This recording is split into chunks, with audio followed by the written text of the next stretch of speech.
72222 ఇవన్నీ ఎక్కడికి పోతాయి? ఇప్పుడు ఫస్ట్ 1930 హెడ్ క్వార్టర్కి మన కమాండ్ అండ్ కంట్రోల్కి. నెక్స్ట్ సైబర్ పోర్టల్ అనేది ఎంహెచ్ఐకి వెళ్తుంది. నెక్స్ట్ వాట్సాప్ నెంబర్ కూడా ఎంహెచ్ఐ అంటే ఇది మినిస్టర్ ఆఫ్ హోమ్ అఫేర్స్. ఇది సెంట్రల్ నుంచి. మనకి ఏంటంటే సైబర్ క్రైమ్ మొత్తం సెంట్రలే. అందుకే మీరు పిటిషన్ ఎక్కడైనా జనరేట్ చేయచ్చు.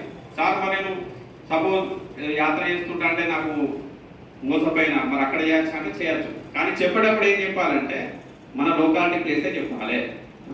ఈరోజు కానీ ఫేస్ అయింది. వాడు ఏం చేసిందంటే చార్జామ్ యాత్రకు పోయాడు, అక్కడ 70,000 పోయింది. ప్లేస్ అక్కడ చెప్పాడు, కానీ ఉన్న వ్యక్తి ఇక్కడ.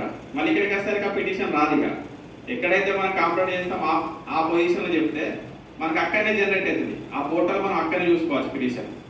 ఒకవేళ మనం అక్కడ ఉండి మనము జరిగిన అఫెన్స్ ఇక్కడే చెప్పినాం అనుకో, మనకి ఇక్కడే వస్తుంది పిటిషన్.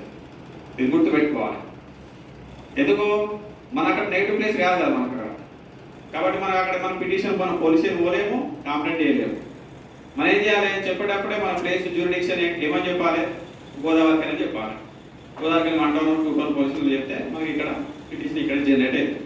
మీరు ఎక్కడ భారతదేశంలో ఎక్కడ పోయినా కానీ కంప్లైంట్ రేజ్ చేయొచ్చు. చేసేటప్పుడు మనం ఎక్కడ ఉంటాం, మనకి ఎక్కడ ఫీజిబుల్ ఉంటుంది, అది ఆ జ్యూరిడిక్షన్ ప్లేస్ చెప్పాలి. ఇది ఫస్ట్ ఏంటంటే నేరాలు జరిగేవి చాలా రకాలు ఉన్నాయి.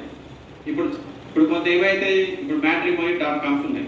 అందులో ఏమైతుంది? ప్రతి దాంట్లో సైబర్ ఫ్రాడస్టర్లు ఎంటర్ అయ్యారు.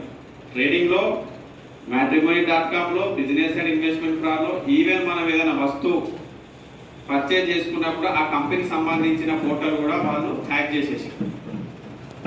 ఫర్ ఎగ్జాంపుల్ ఇప్పుడు మనము matrimony.com తీసుకుందాం. మనం ఏం చేస్తాం? జనరల్గా matrimony.comలో మనము ఏదైనా మన ఒకటి ఫైల్ క్రియేట్ చేసుకుంటాం. ఏది భారత్ matrimony.com, తెలుగు matrimony.comలో మనం ఏం చేస్తాం? మన ప్రొఫైల్ మొత్తం క్రియేట్ చేసుకుంటాం. క్రియేట్ చేసుకున్నాం మనకు ఒక ఐడి వస్తుంది కదా. మనం ఏం చేస్తాం? జనరల్గా మేల్ మొత్తం ఎట్టేస్తుంది, ఫీమేల్కి వెళ్తుంది.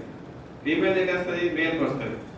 జనరల్గా ఇప్పటి వరకు అయితే మనకు తెలిసిన మనకు మెయిల్సే మోసపోయింది. ఏం చేస్తుంది అంటే ఒక ఎగ్జాంపుల్ చిన్నగా చెప్తాను. మనం ఒక ఐడి క్రియేట్ చేసుకున్నాం, ఆమెనే మనకు కాల్ చేస్తుంది. ఏం చేస్తుంది? కాల్ చేసి మీరు మాకు నచ్చిళ్ళు, మీ ప్రొఫైల్ చూసినాం, అంతా బాగుంది, మీరు మాకు కట్నం ఇవ్వాల్సిన ఏం అవసరం లేదు, నేను ఒక్కటే తల్లిదండ్రులకు ఒకటే బిడ్డని, మాకు ఇంత ఆస్తున్నది, తల్లిదండ్రులు లేరని చెప్తుంది. తర్వాత ఏం చెప్తుంది?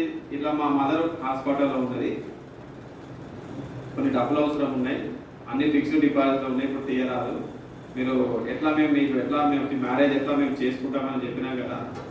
అట్లా చెప్పేసరికి ఏమవుతుంది?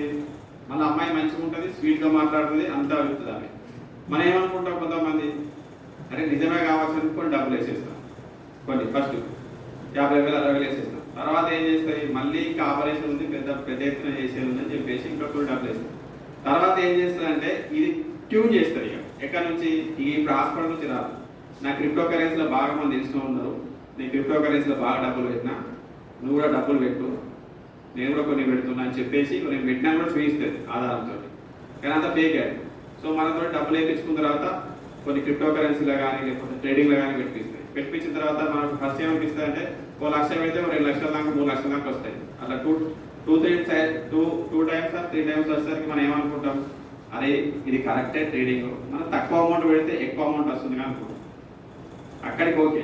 తర్వాత ఏం చేపిస్తారంటే మనకు ఫోన్ చేసి మీరు చిన్న పెట్టడం ఏంది, పెద్ద ఎత్తున అమౌంట్ పెట్టండి, ఇంకో పెద్ద ప్రాఫిట్ వస్తుంది చెప్తారు. సపోజ్ మనకు 10 లక్షలు పెట్టాం అనుకో, పోర్టల్ 30 లక్షలు చూపిస్తాడు, కానీ విడ్రా ఆప్షన్ ఇవ్వడు. చూపిస్తాడు ఇప్పుడు 10 లక్షలు పెట్టినావు కరెక్ట్ అని 30 లక్షలు వచ్చినాయి, సరే ఓకే, దీన్ని విడ్రా చేసుకోవాలంటే కంపెనీ రూల్ ప్రకారం ఇంత జిఎస్టీ కట్టు, ఇంత ట్యాక్స్ కట్టు, మా కంపెనీలు ఒప్పుకో, అవన్నీ చెప్పుకుంటా అట్లా మనతోటి ఇంకా డబ్బులు వేయించుకుంటూ దాదాపు ఒక 4-5 సార్లు వేసరికి ఏమైంది అనిపిస్తుంది అంటే మనకి ఇది మోసం జరిగిందని అప్పుడు మనం అనుకుంటాం. ఇక మనం వేయలేము. ఎందుకు? ఒక 4-5 సార్లు అబద్ధం వస్తే మనకి ఏమనిపిస్తుంది? ఏదో చీటింగ్ జరిగింది అనిపిస్తుంది.